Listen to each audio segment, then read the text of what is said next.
بسم اللہ الرحمن الرحیم والصلاة والسلام علی رسولہ الکریم وعلی آلہ وصحبہ اجمعین۔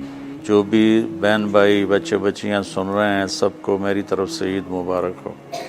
عید کی خوشی ہم کیوں مناتے ہیں، پہلے میں یہ تھوڑا سا واضح کر دوں کہ رمضان کا مہینہ اللہ نے پورا ایک ہمارے لیے خوشی کا مہینہ بنایا ہے، جس میں اللہ کی جنت کے دروازے کھول دیے جاتے ہیں، جہنم کے بند کر دیے جاتے ہیں، شیطان قید کر دیے جاتے ہیں، جنت کو روزانہ سجایا جاتا ہے، اللہ کا عرش پہلے آسمان پہ آ جاتا ہے، اللہ کی طرف سے اعلان ہو رہا ہوتا ہے، کوئی بخشش چاہنے والا، کوئی حاجت مانگنے والا، فرض 70 فرضوں کے برابر ہو جاتا ہے اور نفل فرض کے برابر ہو جاتا ہے، اور نفل اور فرض کا فرق اتنا بڑا ہے کہ قیامت تک 2 رکعت نفل پڑھتا رہے تو فرض رکعت کے ایک سجدے کے برابر نہیں، اور اس میں جو مر جاتے ہیں اہل ایمان ان کا حساب نہیں ہوتا،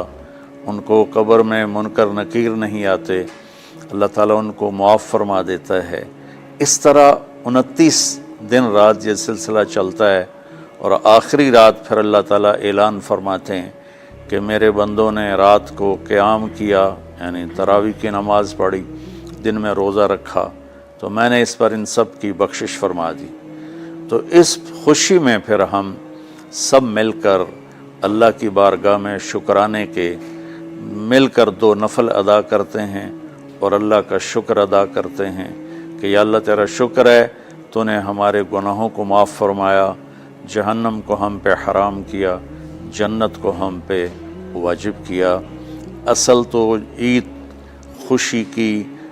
کی خوشی کی یہ وجہ ہے۔ آپ عید کے لیے غسل فرماتے تھے اور اپنے کپڑوں میں سے اچھے کپڑے منتخب فرماتے تھے، اور فجر کی نماز کے بعد آپ اشراق نہیں پڑھتے تھے اس دن، باقی آپ کی ساری زندگی کا معمول تھا کہ فجر کے بعد آپ اشراق پڑھتے تھے، لیکن اس دن آپ اشراق نہیں پڑھتے تھے، غسل فرما کے پھر کچھ کھا کے، کوئی میٹھی چیز، کھجور ہی عام طور پر ہوتی تھی، کھجور کھا کے پھر آپ عیدگاہ کی طرف تشریف لے جاتے تھے، اور پہلے نماز پڑھاتے تھے، پھر خطبہ ہوتا تھا، اور اس کے بعد جس راستے سے آپ جاتے تھے اس راستے کو چھوڑ کر پھر اور راستے سے گھر واپس آتے تھے، پھر وفود سے ملاقات کرتے تھے، سرداروں سے، صحابہ سے ملاقات کرتے تھے، اس میں کچھ کھانوں کا اہتمام بھی ہوتا تھا۔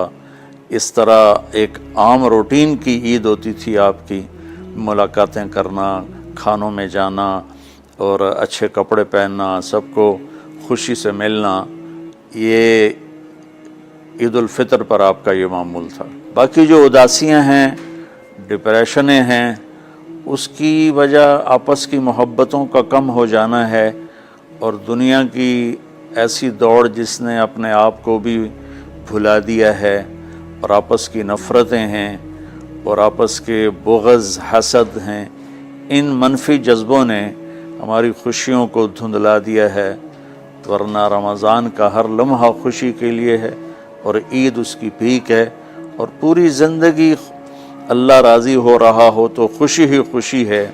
ہمیں اپنے ملک سے، اپنی نسل سے آپس کی نفرتیں، حسد، بغض یہ مٹانے ہوں گے، تب جا کر ہمیں حقیقی خوشیاں حاصل ہوں گی۔ میں اس عید کے خوشی کے موقع پر اپنی قوم سے ہاتھ جوڑ کے اپیل کروں گا کہ جھوٹ بولنا چھوڑ دیں، دھوکہ دینا چھوڑ دیں، اور ظلم کرنا چھوڑ دیں۔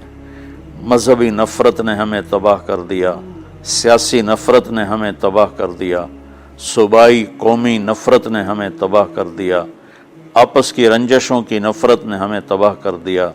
میں ساری قوم کے سامنے جھولی پھیلا کر 4 صوبوں کے رہنے والوں سے اور ہر مکتب فکر سے متعلق اہل ایمان سے یہ درخواست کرتا ہوں کہ آئیں ہم سچائی کو اپنا ساتھی بنائیں اور دیانتداری سے اپنے آپ کو آراستہ کریں، اور انصاف کا ساتھ دیں، نہ ظالم بنیں نہ ظالم کا ساتھ دیں۔ اسلام 2 چیزوں کا مجموعہ ہے، ایک اللہ کا حق ہے جو عبادات کی شکل میں ہے، اور ایک اللہ کے بندوں کا حق ہے جو اخلاقیات اور معاملات اور معاشرت کی شکل میں ہے۔